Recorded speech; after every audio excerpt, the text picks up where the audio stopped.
Hallelujah. ಎಲ್ಲರಿಗೂ ಶುಭ ಮುಂಜಾನೆ. ಈ ದಿನದ ದೇವರ ವಾಕ್ಯವನ್ನ ನೋಡೋಣ.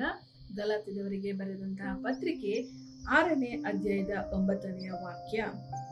ಒಳ್ಳೆಯದನ್ನು ಮಾಡುವುದರಲ್ಲಿ ಬೇಸರಗೊಳ್ಳದೆ ಇರೋಣ, ಯಾಕೆಂದರೆ ಮನಗುಂದದೆ ಇದ್ದರೆ ತಕ್ಕ ಸಮಯದಲ್ಲಿ ಬೆಳೆಯನ್ನ ಕೊಯ್ಯುವೆವು.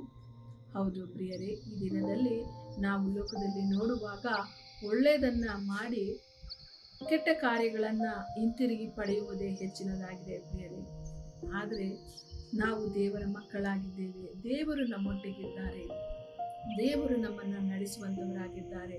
ಆದುದರಿಂದ ಒಳ್ಳೆಯದನ್ನ ಮಾಡುವುದರಲ್ಲಿ ನಾವು ಬೇಸರಗೊಳ್ಳದ ಹಾಗೆ ಒಳ್ಳೆಯ ಕಾರ್ಯಗಳನ್ನ ಮಾಡುವುದನ್ನ ಮುಂದುವರಿಸೋಣ ಪ್ರಿಯರೇ. ಆ ಒಳ್ಳೆಯ ಕಾರ್ಯವನ್ನ ನಾವು ಮಾಡುತ್ತಲೇ ಇರುವಾಗ ಸಮಯದಲ್ಲಿ ದೇವರು ನಾವು ಬೆಳೆಯನ್ನ ಕೊಯ್ಯುವಂತೆ ಮಾಡುವಂತವನಾಗಿದ್ದಾನೆ.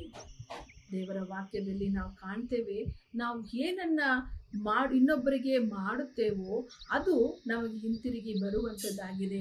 ನಾವು ಒಳ್ಳೆಯ ಕಾರ್ಯಗಳನ್ನ ಇನ್ನೊಬ್ಬರಿಗೆ ಮಾಡುವಾಗ ಒಳ್ಳೆಯ ಕಾರ್ಯಗಳೇ ನಮ್ಮನ್ನು ಹುಡುಕಿಕೊಂಡು ಬರುವಂಥದ್ದಾಗಿದೆ ಪ್ರಿಯರೇ.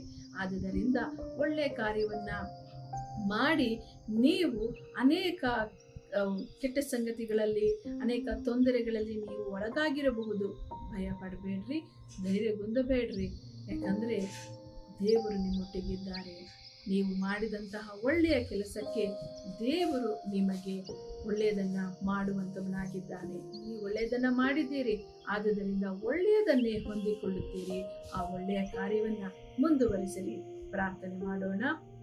ಸ್ತೋತ್ರ ಕರ್ತನೆ, ಅಪ್ಪ, ನೀವು ಹೇಳಿರುವ ಹಾಗೆ ಅನೇಕರು ಯೇಸಪ್ಪ ಈ ಲೋಕದಲ್ಲಿ ಸ್ವಾಮಿ ಇನ್ನೊಬ್ಬರಿಗೆ ಒಳ್ಳೆಯದನ್ನ ಮಾಡಿ ಕಣ್ಣೀರಿನಲ್ಲಿ ಸಂಕಟದಲ್ಲಿ ಬಿದ್ದಿರುವಾಗಲೂ ಕೂಡ ಅಪ್ಪ ನಿನ್ನ ವಾಕ್ಯವು ನಮ್ಮನ್ನ ಈ ರೀತಿ ಪ್ರೇರೇಪಿಸುತ್ತದೆ.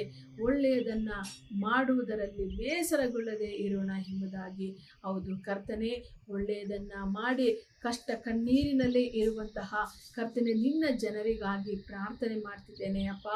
ಅವರು ಕರ್ತನೆ ಮಾಡಿರುವಂತಹ ಒಳ್ಳೆಯ ಕಾರ್ಯಗಳಿಗೆ ಅವರಿಗೆ ನೀನು ಸ್ವಾಮಿ ಒಳ್ಳೆಯದನ್ನ ಮಾಡಬೇಕಾಗಿ ಪ್ರಾರ್ಥನೆ ಮಾಡ್ತಿದ್ದೇನೆ ಏಸಪ್ಪ. ನಿನ್ನ ವಾಕ್ಯದಲ್ಲಿ ನಾವು ನೋಡ್ತೇವೆ, ಯಾಕಂದರೆ ನಾವು ಎದೆಗುಂದದೇ ಇದ್ದರೆ ತಕ್ಕ ಸಮಯದಲ್ಲಿ ಬೆಳೆಯನ್ನ ಕೊಯ್ಯುವೆವು ಎಂಬುದಾಗಿ. ಅದೇ ಪ್ರಕಾರವಾಗಿ ಅಪ್ಪ, ಈ ಒಂದು ಕಷ್ಟ ಕಣ್ಣೀರಿನಲ್ಲಿಯೇ ಅವರು ಮುಳುಗಿ ಹೋಗದ ಹಾಗೆ ಅಪ್ಪ ಅವರನ್ನ ನೀನು ಎತ್ತಬೇಕಾಗಿ ಪ್ರಾರ್ಥನೆ ಮಾಡ್ತಿದ್ದೇನೆ. ಅವರ ಜೀವಿತದಲ್ಲಿ ಒಳ್ಳೆಯದನ್ನ ಕೊಯ್ಯುವಂತೆ, ಒಳ್ಳೆಯ ಬೆಳೆಯನ್ನ ಕೊಯ್ಯುವ ಹಾಗೆ ಅವರನ್ನು ಆಶೀರ್ವದಿಸಿರಿ ಕರ್ತನೆ. ಇದುವರೆಗೂ ಏನೆಲ್ಲ ಒಳ್ಳೆಯ ಕಾರ್ಯವನ್ನ ಮಾಡಿದ್ದಾರೋ ಅದಕ್ಕೆ 2ರಷ್ಟು ಒಳ್ಳೆಯ ಕಾರ್ಯಗಳನ್ನ ಅವರು ಹೊಂದಿಕೊಳ್ಳುವ ಹಾಗೆ ಯೇಸು ಕ್ರಿಸ್ತನ ನಾಮದಲ್ಲಿ ಅವರಿಗಾಗಿ ಪ್ರಾರ್ಥಿಸಿ ಬೇಡಿಕೊಂಡಿದ್ದೇನೆ ಕರ್ತನೆ. ಆಮೇನ್.